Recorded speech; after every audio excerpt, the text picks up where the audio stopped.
দ্বিতীয় কোয়ালিফায়ারে খুলনার বিপক্ষে কোনো বিদেশি চমক নেই জানিয়েছেন চিটাগং অধিনায়ক মোহাম্মদ মিঠুন। দেশি ক্রিকেটারদের সামর্থ্যে আস্থা রেখে খুলনাকে হারাতে আত্মবিশ্বাসী। অন্যদিকে শক্তি বাড়িয়ে ফেভারিট হিসেবেই নামবে খুলনা। মিরপুর স্টেডিয়ামে ফাইনালে ওঠার লড়াই শুরু কাল সন্ধ্যা 6:30টায়। বিপিএলে বিদেশিদের দলে ফেরানো নিয়ে বাধ্যবাধকতা নেই। রাসেল ডেভিডরা 24 ঘন্টার মধ্যে দুই দেশের লিগ খেলেন। সকালে ঢাকায় এসে দুপুরে বিপিএলের ম্যাচে নামেন। লিগের মান নিয়ে প্রশ্ন, ক্রিকেট যেন পাড়ার খেলা। প্লে অফে শক্তি বাড়িয়েছে দলগুলো। খুলনায় যুক্ত হয়েছেন হোল্ডার হেটমায়ার। ফাইনালে ওঠার ম্যাচে চিটাগং আগের অবস্থানে আছে। বড় ম্যাচের জন্য নতুন বিদেশি আনেনি ফ্র্যাঞ্চাইজিটি। চট্টগ্রামে টাকার গরম নাই, সেজন্য দেখাচ্ছে না। না, আমাদের ওই রকম কোনো কিছু নেই। আমাদের পুরো টুর্নামেন্টে যেই প্লেয়ারগুলো অ্যাভেলেবেল ছিল এখনো তারাই আছে। হ্যাঁ, আমি আসলে ওইটাতে বিশ্বাসী না যে ওভারনাইট একটা প্লেয়ারকে আনলাম আর সে ডেলিভার করে দিল। তো একটা টিমের সঙ্গে অ্যাডজাস্টমেন্টের একটা বিষয় আছে। এখন পর্যন্ত ক্রিকেটারদের 45% পারিশ্রমিক পরিশোধ করেছে চিটাগং কিংস। বাকিটা কবে দেওয়া হবে তা নিশ্চিত নয়। মিঠুনের কাছে জানতে চাওয়া এই প্রসঙ্গে তার ব্যাখ্যা কি? ভুল সবারই থাকে, টুকিটাকি সমস্যা সব ফ্র্যাঞ্চাইজিরই আছে। তো কোনো কিছুকে বড় করে হাইলাইট করার কিছু নাই। আমরা মানে সমস্যার ঊর্ধ্বে কেউই না, সমস্যা থাকবে সেটার সমাধান আছে। খুলনার বিপক্ষে গুরুত্বপূর্ণ ম্যাচের আগে হায়দার আলীর চোট বড় ধাক্কা চিটাগংয়ের জন্য। শক্তির বিচারে খুলনার চেয়ে পিছিয়ে থাকলেও শামীম শরীফুলদের ধারাবাহিকতায় আত্মবিশ্বাসী অধিনায়ক মিঠুন। আমাদের টিমের যে স্ট্রেংথ আছে বা ওদের টিমের সঙ্গে অলরেডি আমরা 2বার খেলেছি, তো আমরাও ওদের স্ট্রেংথ সম্পর্কে জানি। কিছু নতুন প্লেয়ার আসছে, তাদের ব্যাপারে আমরা কাজ করছি যে কিভাবে তাদেরকে ফেস করা যায়। টানা 3 জয়ে মোমেন্টাম খুলনার পক্ষে। 2 উইন্ডিজ তারকা হোল্ডার হেটমায়ারকে নিয়ে স্বপ্নবাজ মিরাজের দল। ইনফর্ম নাইম হাসানের ফর্ম বড় ভরসা। Mohammad Nazim, independent news, Dhaka. আলিসের পর চিটাগং কিংসের আরেক স্পিনার আরাফাত সানির বোলিং অ্যাকশন প্রশ্নবিদ্ধ। সবশেষ বরিশালের বিপক্ষে প্রথম কোয়ালিফায়ারে 1 উইকেট নেন সানি। সেই ম্যাচেই তার বোলিং অ্যাকশন নিয়ে সন্দেহ প্রকাশ করেন আম্পায়াররা। পরে সেটা জানানো হয় ম্যাচ রেফারিকে। 7 দিনের মধ্যে পরীক্ষা দিতে হবে। এর মধ্যে অবশ্য ম্যাচ খেলতে বাধা নেই, কাজেই দ্বিতীয় কোয়ালিফায়ারে খুলনার বিপক্ষে ম্যাচ খেলার সুযোগ থাকছে। এরপর 6 ফেব্রুয়ারি অ্যাকশন পরীক্ষা দেওয়ার কথা রয়েছে সানির। এর আগে 2015 সালে বোলিং অ্যাকশন পরীক্ষায় পাশ করতে হয়েছিল এই স্পিনারকে। চলতি বিপিএলে 9 ম্যাচে 10 উইকেট নিয়েছেন আরাফাত সানি।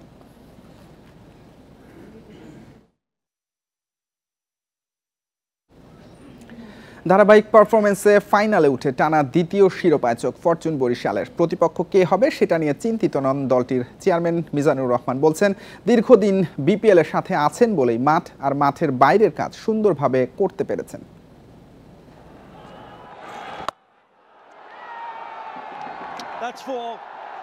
বিপিএলে ফরচুন বরিশাল বড় নাম। দলটির খেলা মানেই দর্শকের পরিপূর্ণ গ্যালারি। প্রতি বছর যেখানে ফ্র্যাঞ্চাইজি বদল হয় সেখানে একই মালিকানায় আছে বরিশাল। একটা ফ্র্যাঞ্চাইজি দীর্ঘদিন থাকলে তৈরি হয় এমন জনপ্রিয়তা, কমে আসে ভুলভ্রান্তির সংখ্যা। এবারে বিপিএল এর সবচেয়ে আলাদা দল বরিশালের কেন অন্যদের মতো সমালোচনা নেই সেটাই জানালেন চেয়ারম্যান। আমরা কেউ পোক করতেও যাইনি, কখনো কোনো ধরনের নেগেটিভ কথাও বলিনি। দেখেন, খেলতে আসলে এক জায়গায় 5 ভাই থাকলে 5 ধরনের ঝামেলা হতেই পারে, বাট এটা বাইরে আসার কোনো দরকার নেই। It's very internal. আমরা আসলে করতে করতে অভ্যস্ত হয়ে গেছি, তো এই জন্য আপনার কাছে মনে হচ্ছে যে আমরা পারফেক্ট। আমাদেরও অনেক ভুল আছে, মানুষ মাত্রই ভুল আছে। সবশেষ 4 আসরে 3টাতেই ফাইনালে বরিশাল, একটাতে হার, একটাতে জয়। এবার কি অপেক্ষা করছে? তাছাড়া নিশ্চিত হয়নি প্রতিপক্ষও। 7টা দল হয়েছে, আপনি কি কোনো দলকে খাটো করে দেখতে পারবেন? সো আমি কোনোটাকে রিলিফ বলে মনে করি না। আমি মনে করি সবগুলো দলই ভালো দল এবং যে কোনো মুহূর্তে যে কোনো প্লেয়ার দলে উঠতে পারে। শেষ দিকে সে দলে বড় কোনো পরিবর্তন চায় না ম্যানেজমেন্ট। বড় নাম বলতে জিমি নিশাম আসছেন শক্তি বাড়াতে। ফাইনালে ওঠার আনন্দের সাথে হৃদয়ের রানে ফেরা স্বস্তি দিচ্ছে চেয়ারম্যানকে। দেখেন, ভালো ব্যাটসম্যান একদিন না একদিন রান পাবে। আল্লাহ যদি সহায় হয় তাহলে আমরা ওই দিকেই হাঁটছিলাম, হয়তো হতেও পারে। বাট বাংলাদেশের ইনফ্রাস্ট্রাকচার এখনও কিন্তু আইপিএলের ধারে কাছেও নেই। সো আমি ওই চিন্তা করলে হবে না, বাট আমরা আমাদের সর্বোচ্চটা দেওয়ার চেষ্টা করছি। সবচেয়ে বড় বাজেটের দল এবার ফরচুন বরিশাল। নানা আয়োজন ও পেশাদারিত্বে যে কোনো দলের চেয়ে এগিয়ে তারা। Kamrul Hasnat, independent news, Dhaka. BPL শেষের পরদিন থেকেই চ্যাম্পিয়ন্স ট্রফির জন্য টাইগারদের প্রস্তুতি ক্যাম্প শুরু। মেগা ইভেন্টে স্পিন পরামর্শক হিসেবে কাজ করবেন মুশতাক আহমেদ। এদিকে বিসিবির কেন্দ্রীয় চুক্তির খসড়া তৈরি করে ফেলেছেন নির্বাচকরা। 17 বছর পর চুক্তি থেকে বাদ পড়ছেন সাকিব আল হাসান। চ্যাম্পিয়ন্স ট্রফি শুরু 19 ফেব্রুয়ারি। ওয়ানডে ফরম্যাটে সেরা 8 দলের লড়াই। বাংলাদেশে বিপিএল টি-20-র ব্যস্ততা চলমান। লিগ শেষ হবে 7 ফেব্রুয়ারি। সপ্তাহ ঘুরতেই যেতে হবে দুবাই। 8 তারিখ থেকে জাতীয় দলের প্রস্তুতি ক্যাম্প শুরু। বিদেশি কোচিং স্টাফ চলে আসবেন শিগগিরই। চ্যাম্পিয়ন্স ট্রফিতে বাংলাদেশের প্রথম ম্যাচ আরব আমিরাতে, পরের দুটি পাকিস্তানে। ভালো খবর টাইগারদের জন্য, এই মিশনে যুক্ত হচ্ছেন স্পিন পরামর্শক মুশতাক আহমেদ। মিরাজ, নাসুম, রিশাদ পাকিস্তান কিংবদন্তির সংস্পর্শে আরও শানিত হওয়ার সুযোগ পাবেন। বিসিবি পরবর্তীতে মুশতাকের সঙ্গে দীর্ঘমেয়াদে চুক্তির সিদ্ধান্ত নেবে। চ্যাম্পিয়ন্স ট্রফি খেলে অবসরের স্বপ্ন পূরণ হলো না সাকিবের। নানা সংকটে জাতীয় দলে ফেরার সম্ভাবনাও নেই। পরিস্থিতি বুঝেই 17 বছর পর বিসিবি কেন্দ্রীয় চুক্তি থেকে সাকিবকে বাদ দিচ্ছে। 2025 সালের কেন্দ্রীয় চুক্তির যে খসড়া করেছেন নির্বাচকরা, সেখানে 3 ফরম্যাটেই রাখা হয়েছে 5 ক্রিকেটারকে। নাজমুল শান্ত, লিটন দাস, মেহেদী মিরাজ, তাসকিন ও জাকের আলী। টেস্ট ও ওয়ানডের চুক্তিতে থাকছেন মুশফিক ও নাহিদ রানা। ওয়ানডে ও টি-20-র চুক্তিতে সৌম্য, শরীফুল, হৃদয়, মুস্তাফিজ, তানজিদ ও তানজিম। ওয়ানডের চুক্তিতে বিবেচনায় মাহমুদুল্লাহ। তবে চ্যাম্পিয়ন্স ট্রফির পর অবসরে গেলে ভিন্ন কথা। শুধু টেস্টের কেন্দ্রীয় চুক্তিতে থাকতে পারেন মুমিনুল, তাইজুল, সাদমান ও খালেদ। কেন্দ্রীয় চুক্তির টেস্ট ও টি-20 ক্যাটাগরিতে থাকছেন হাসান মাহমুদ। টি-20-র চুক্তিতেও আসছে বদল। বাদ পড়বেন সোহান ও নাসুম, থাকছেন শেখ মাহিদি। তার সাথে যুক্ত হচ্ছেন রিশাদ। ফেরদৌস ইসলাম, ইন্ডিপেন্ডেন্ট নিউজ। নারী ফুটবলে সংকট সমাধানে ব্যস্ত বাফুফে। মঙ্গলবার হেড কোচ পিটার বাটলারকে জিজ্ঞাসাবাদ করেছে বিশেষ কমিটি। আলোচনা হয়েছে কোচিং স্টাফের বাকি সদস্যদের সঙ্গে। সকালে 34 জুনিয়র ফুটবলার নিয়ে অনুশীলন চালিয়ে গেছেন বাটলার। এরপর দুপুরে 2 গ্রুপে জিম সেশনও হয়েছে। সন্ধ্যায় কোচের সঙ্গে বৈঠক করেছে তদন্তে গঠিত বিশেষ কমিটি। সেখানে পেশাদারিত্বকে গুরুত্ব দিয়ে নিজের যুক্তি উপস্থাপন করেন বাটলার। বলেছেন, সিনিয়র জুনিয়র ভেদাভেদ না করে শৃঙ্খলাবোধ আর ফিটনেস তার কাছে সবার উপরে। এর আগে 2 দিন বিদ্রোহ করা 18 ফুটবলারের সঙ্গে কথা বলেছেন কমিটির সদস্যরা। তদন্ত শেষে বৃহস্পতিবার রিপোর্ট জমা দেবেন।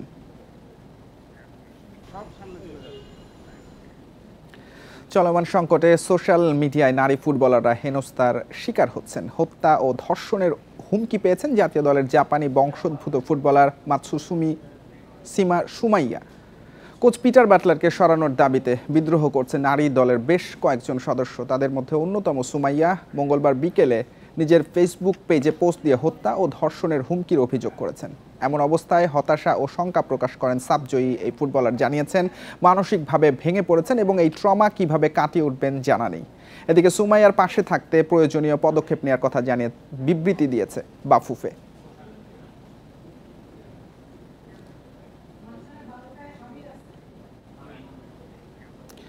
মার্চে ভারত ম্যাচের আগে বাংলাদেশে আসতে চান হামজা চৌধুরী। তাকে বরণে বিশেষ আয়োজন রাখবে বাফুফে। ফেব্রুয়ারির শেষ সপ্তাহে শুরু হবে জাতীয় দলের ক্যাম্প। এদিকে নতুন কিট পার্টনারের সঙ্গে চুক্তি সেরে ফেলেছে বাফুফে। জার্সিতে নতুনত্ব থাকবে বলেছেন সহ সভাপতি ফাহাদ করিম। ইপিএল থেকে চ্যাম্পিয়নশিপ লিগে বাংলার হামজা চৌধুরী। লেস্টার সিটি তাকে ধারে শেফিল্ডে পাঠিয়েছে। সেখানেই অভিষেকে ম্যাচ সেরা হয়ে আলো কেড়েছেন হামজা। ক্লাবটিও তাকে বাংলার ব্লেড তকমা দিয়ে প্রশংসায় ভাসিয়েছে। লাল সবুজে অভিষেকের অপেক্ষা হামজার। এশিয়ান কাপ বাছাইয়ে ভারতের বিপক্ষে লড়াই 25 মার্চ। ঢাকায় এসে দলের সঙ্গে সেই মিশনে যেতে চান হামজা। বাফুফেও তাকে বিশেষ আয়োজনে বরণ করতে চায়। যে উনি নিজে ঢাকায় আসতে চান, আগে এখান থেকে উনি যেতে চান টিমের সাথে। But again it's all depends on his club এবং ওনাদের availability and what are the options we will have. But definitely আমাদেরকে যদি সেই সুযোগটা আমরা পাই, একটা উইন্ডো যদি পাই, ডেফিনেটলি তাকে আমরা একটা সুন্দর সম্বর্ধনা দেব। জাতীয় দলের কিট পার্টনারের সঙ্গে চুক্তি হয়ে গেছে এরই মধ্যে। ডিজাইনে থাকছে নতুনত্ব। 26 ফেব্রুয়ারি আরব আমিরাতের বিপক্ষে নারী দলের প্রীতি ম্যাচ। সেখানে দেখা যেতে পারে লাল সবুজের নতুন জার্সি। আমাদের ইচ্ছা আছে যে আমাদের ইউএতে যে সফর, সেটা দিয়ে আমরা নারীদের নতুন জার্সিটা প্রেজেন্ট করতে চাই। কিট স্পন্সর আনছে, তারা বেশ কিছু ডিজাইন অপশন আমাদের দিয়েছে। সো ওগুলি আসলে আমি সভাপতি এবং আমার অন্যান্য সদস্য যারা আছেন সবার সাথে কনসাল্ট করে আমরা সিদ্ধান্তে যাব। So definitely there will be some changes in design as well for both men and women. ঢাকায় জাতীয় দলের ক্যাম্প শুরু হবে ফেব্রুয়ারির শেষ সপ্তাহে। মার্চের শুরুতে যাবে সৌদি আরবে, সেখানে কোনো প্রস্তুতি ম্যাচ খেলার সম্ভাবনা কম। ভারত ম্যাচের অন্তত 4-5 দিন আগে শিলংয়ে যাওয়ার পরিকল্পনা আছে। পিয়াস সাহা, ইন্ডিপেন্ডেন্ট নিউজ, ঢাকা। প্রধান উপদেষ্টার নির্দেশের পর দিনাজপুরের হিলিতে আবারও অনুষ্ঠিত হলো নারীদের ফুটবল খেলা। সোমবার বিকেলে এর উদ্বোধন করেন দিনাজপুর জেলা মহিলা দলের যুগ্ম সম্পাদক সৈয়দা হাসমাতুন নাহার শুভ্রা। দুপুর থেকে খেলা দেখতে ভিড় করেন দর্শনার্থীরা। প্রশাসনের সহযোগিতায় সুষ্ঠু ও সুন্দরভাবে খেলা আয়োজন করতে পেরে খুশি আয়োজকরা। ম্যাচে জয়পুরহাট দলকে 3-0 গোলে হারায় ঢাকা। এই ছিল আজকের যত খেলায়। আমন্ত্রণ পরের আয়োজন।